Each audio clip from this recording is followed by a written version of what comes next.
तो एक बड़ा एग्जिट पोल आता है जो हर बार एक्सिस माई इंडिया का, उसने डेटा अभी रिलीज किया है और वो डेटा ये कह रहा है बीजेपी 48% वोट है, 48% पर भारतीय जनता पार्टी बता रहा है एक्सिस माई इंडिया, आम आदमी पार्टी को 42% बता रहे हैं और कांग्रेस पार्टी को 7% वोट बताया जा रहा है। मतलब आप और भाजपा के बीच में 6% का गैप जो है वो दिखाया जा रहा है। तो ये गैप अच्छा खासा है। इसके अलावा इन्होंने वो जो डेटा जारी किया है वो अलग अलग समाज का जो है वो दिया हुआ है। तो बीजेपी को जैसे वाल्मीकि समाज, आम आदमी पार्टी को 53%, भाजपा को 35%।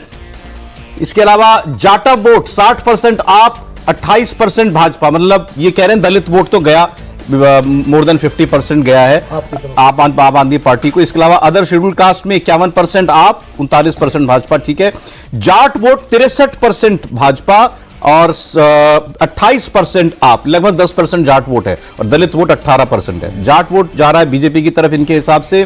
गुर्जर वोट 56% भाजपा, 37% आप, ये भी लगभग 8-9% है। तो ये बीजेपी की तरफ जा रहा है। तो अगर ऐसे देखें तो दलित और गुर्जर जाट बैलेंस आउट कर रहे हैं एक दूसरे को बीजेपी के उसमें। ओबीसी वोट 58% भाजपा, 34% आम आदमी पार्टी। मुसलमान 74% वोट जो है वो आम आदमी पार्टी को, 5% सिर्फ भारतीय जनता पार्टी को, कांग्रेस को 15% मुस्लिम वोट। 15% मुस्लिम वोट ठीक अनुमान के हिसाब से है सर? किसको? कांग्रेस को। वो कैंडिडेट पर निर्भर करता है, जहां मुस्लिम कैंडिडेट है वहां मिला होगा इसमें। ठीक है सर। पंजाबी वोट जो है बराबर है, 46% भाजपा, 45% आम आदमी पार्टी। पंजाबी वोट अगर उसमें सिख और अदर पंजाबी स्पीकिंग मिला लेंगे तो अच्छा खासा दिल्ली का हिस्सा है सर। मेरे ख्याल से पंजाबी डोमिनेशन 30% से ऊपर है ये चंक जो है दिल्ली पंजाबियों की मानी जाती है। ये बराबर जा रहा है। ब्राह्मण वोट जो है 66% भाजपा, 27% आम आदमी पार्टी।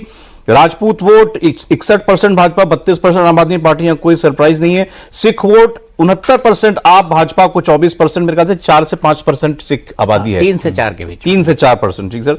जनरल वोट 28% भाजपा और 25% आम आदमी पार्टी। ये है सर, ये ब्रेकअप है सर। और टोटल मैंने आपको जो वोटिंग परसेंटेज इनका बताया है वह है 48% भाजपा, 42% आम आदमी पार्टी। सर एक तो इसी पर कमेंट आपका। कल हमने एक सर्वे दिखाया था, मेट्राइज का सर्वे, उसमें 44 और 46 से लीड कर रही थी बीजेपी।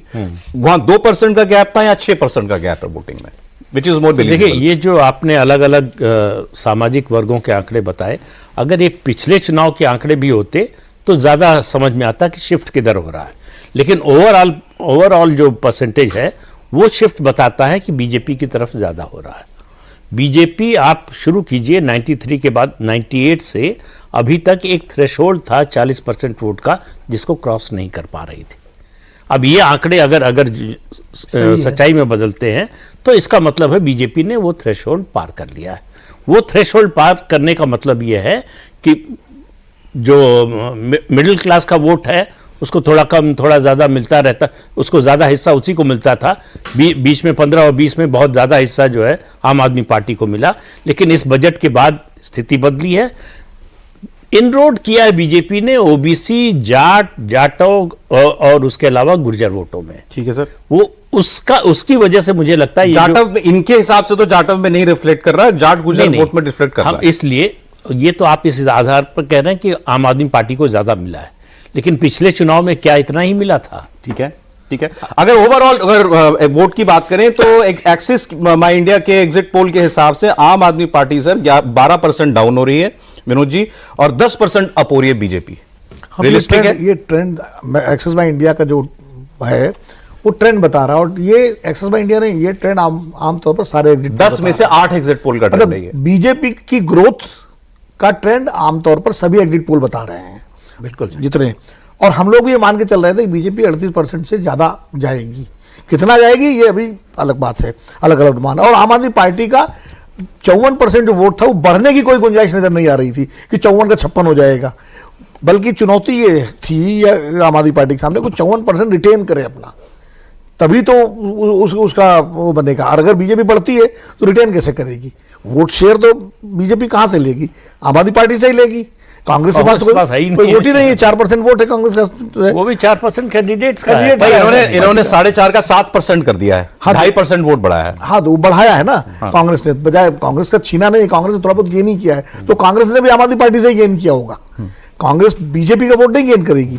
नहीं वो क्लियर है ना सर, वो 10% बीजेपी में चला गया, 2% कांग्रेस में वही चला मैं कह रहा हूँ, जो तो कुल मिला के आम आदमी पार्टी के वोट बैंक में सेंध मारी दोनों ने मारी है, बीजेपी ने भी। और भाई जिसके थैली में पैसे ज्यादा होंगे उसी की तो थैली से सामान जाएगा। नहीं मैं आपसे ये कहना चाह रहा हूं, मतलब मैं क्योंकि अब 10 की एग्जिट पोल की तो बात क्या ही करेंगे, मान लीजिए 2 ही हमने अभी जैसे किया। मेटराइज कह रहा है 44%, BJP leading by 2 percentage point votes.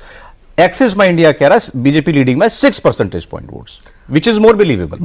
पर देखिए, एक्सेस बाय इंडिया का एक आध अपवाद छोड़ दे तो ज्यादातर उसके अनुमान काफी नजदीक रहे हैं रिजल्ट्स के।